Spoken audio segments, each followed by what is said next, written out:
작년에 한 요양원에서 돌아가신 94세 할머니가 남긴 글이 많은 이들의 마음을 울렸습니다. 이 글은 할머니가 자신의 삶과 경험을 통해 남긴 깊은 메시지를 담고 있으며 많은 사람들이 공감하고 감동을 받았습니다. 할머니는 자신의 삶을 회상하며 젊은 시절의 추억, 사랑, 결혼, 자녀 양육, 그리고 노년의 삶에 대해 이야기합니다. 이 글은 인생의 여정과 가족의 소중함을 일깨워줍니다. 할머니의 글은 우리에게 노후를 준비하는 방법에 대한 중요한 교훈을 제공합니다. 첫 번째로 신체적 건강을 유지하는 것이 중요합니다. 신체적 건강을 유지하기 위해 할머니는 다양한 활동을 추천합니다. 근력 운동, 매주 규칙적으로 무게를 드는 운동, 스쿼트, 푸시업과 같은 근육 강화 운동이 중요합니다. 이는 골다공증을 예방하고 낙상 위험을 줄이는 데 도움이 됩니다. 걷기, 매일 30분 이상 걷기를 실천하면 심혈관 건강을 개선하고 체중 관리에도 도움이 됩니다. 걷기는 가장 간단하면서도 효과적인 운동 중 하나입니다. 유연성과 균형 운동, 요가나 태극권과 같은 활동은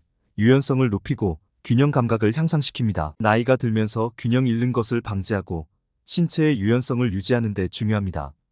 두 번째로 정신 건강을 유지하는 것이 필요합니다. 정신 건강을 유지하기 위한 방법으로는 새로운 것 배우기, 새로운 언어를 배우거나 악기 연주를 배우는 것은 뇌를 자극하고 인지 능력을 향상시킵니다. 책 읽기와 글쓰기, 정기적으로 책을 읽고 일기를 쓰는 것은 뇌를 활성화시키고 기억력을 강화시킵니다. 소설, 시, 자서전 등 다양한 장르의 책을 읽어보세요. 사회적 활동 참여, 사회적으로 활동적인 삶을 유지하는 것은 우울증을 예방하고 정신 건강을 개선하는 데 중요합니다. 친구들과의 모임, 봉사활동, 클럽 활동 등에 참여해보세요. 세 번째로 경제적 안정을 확보하는 것의 중요성을 강조합니다. 이를 위한 조언으로는 저축과 투자, 은퇴 계획을 세우고 저축과 투자를 통해 노후 자금을 마련합니다. 분산 투자와 장기 투자 전략을 고려해보세요. 지출 관리, 불필요한 지출을 줄이고 예산을 세워 경제적으로 현명하게 생활합니다. 월간 지출을 모니터링하고 필요한 것과 그렇지 않은 것을 구분하세요. 추가 수입원 찾기, 은퇴 후에도 부업이나 취미를 통해 추가 수입을 창출할 수 있습니다. 자신의 경험과 지식을 활용하여 컨설팅, 온라인 강의, 수공예품 판매 등을 고려해보세요. 네 번째로 책을 읽거나 여행을 가거나 뭔가 새로움을 계속 추구하는 일이야말로 뇌를 젊게 만드는 비결입니다. 그리고 스마일을 추천드립니다. 여러분들 혹시 스마일이 무슨 뜻인지 아십니까? 스마일은 스쳐도 웃고 마주쳐도 웃고 일부러 웃으라는 의미입니다. 일부러 웃어도 우리의 뇌는 일부러 웃는지 기뻐서 웃는지 구별을 하지 못하고 몸에 좋은 영향을 미칩니다. 어린애들일수록 많이 웃습니다. 나이를 먹을수록 무슨 일이 그리 심각한지 얼굴에 웃음기가 싹 사라집니다. 까르르 까르르 웃으면 피가 온 몸으로 쭉쭉 펌프질됩니다. 성경책에도 항상 기뻐하라 쉬지 말고 기도하고 범사에 감사하라라고 말하고 있습니다. 웃음의 효과는 참으로 대단합니다. 다음으로 우울증 관리를 잘 해야 합니다. 우울증은 치매의 원인이 되기도 하고 치매가 시작되고 있을 시기에 우울증이 나타나는 경우가 많습니다. 일반적으로 우울증이 치매를 촉진시킬 가능성이 높기 때문에 가능하면 빨리 우울증을 치료해야 합니다. 우울증은 감기 증상처럼 치료하면 사라지는 병입니다. 심한 우울증에 빠지면 죽고 싶은 마음이 온몸을 지배하기 때문에 정말 조심해야 합니다. 의사와 상담하여 약물 치료하는 것이 가장 현명합니다. 마지막으로 돈입니다.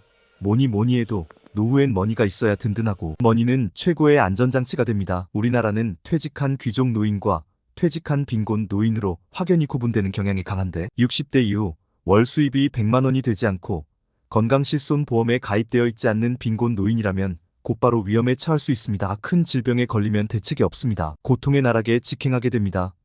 나이 들어서 돈의 중요성을 알게 되는 것보다는 젊었을 때부터 알고 미리미리 준비를 해두었다면 얼마나 좋았을까 하는 생각이 듭니다. 충분한 돈을 모아두었다면 좋았겠지만 지금부터라도 불필요한 거품을 완전히 빼고 현금이 돌아가게끔 시스템을 마련해 두는 일이 중요합니다. 큰 집은 줄이고 불필요한 지출금도 줄이고 쓸데없는 보험은 해지하고 돈이 나가는 것을 최소화해야 합니다. 그리고 가능한 현역 직업을 늦게까지 유지하는 것이 좋습니다. 인생에는 정답이 없습니다. 우리 모두가 진짜 자기가 선택한 방식대로 살아갈 뿐입니다. 한번 사는 인생 잘 살아야 되지 않을까요? 임종을 앞둔 사람이라면 누구든지 가족들과 더 많은 시간을 보낼 걸, 가족들을 좀 더 많이 사랑할 걸 등을 아쉬워한다고 합니다. 가족들과 더 많은 시간을 함께 보내고 가족들을 더 많이 사랑하기 위해서는 오늘 제가 말씀드린 5가지 다시 말해 신체적 건강 수명을 늘리기 위해 걷기 운동을 실천하고 정신적 건강을 유지하기 위해 일기를 쓰고 많이 웃으며 경제적 독립을 위해 부의 축적에도 게을리하지 않아야 할 것 같습니다. 이러한 조언들은 노후를 건강하고 행복하게 보내기 위한 준비에 도움이 됩니다. 가족과의 관계를 소중히 여기며 적극적으로 건강관리에 힘쓰고 경제적으로 준비하는 것은 모두 중요한 부분입니다. 할머니의 글은 우리 모두에게 인생을 더 가치 있고 의미 있게 만드는 방법을 상기시켜줍니다. 노년기는 삶의 또 다른 단계이며 우리 모두가 직면할 현실입니다. 할머니의 이야기를 통해 우리는 노년기를 긍정적으로 준비하고 가족과 함께하는 시간을 소중히 여기며 삶의 마지막 순간까지 풍요롭게 만드는 방법을 배울 수 있습니다. 할머니의 메시지는 우리에게 노후 준비의 중요성을 일깨우고 사랑과 존중을 바탕으로 한 삶의 태도를 강조합니다.